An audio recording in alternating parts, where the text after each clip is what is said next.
গাছ তোরা বড় রাখিও প্রথমেই, নিচে যেতে ছোটো হয়ে যায়।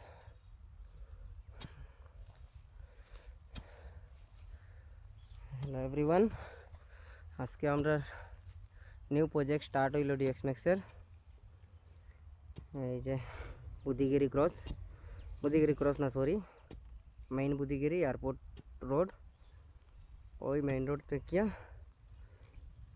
ও পর্যন্ত। তারপরে ওবাই যাইব ও লম্বা গাছ যেটা দেখা যায়, লম্বা গাছের নিচ পর্যন্ত। আবার ওখান থেকে গাছ যাবাই গেছে গিয়া নারিকেল গাছের পাশে দিয়ে গিয়া ও কম্পাউন্ড দেখা যায়, আপনার সামনে দিয়ে গিয়া লাগবো। সবাই দোয়া করবা, আজকে প্রজেক্ট চালু হইল।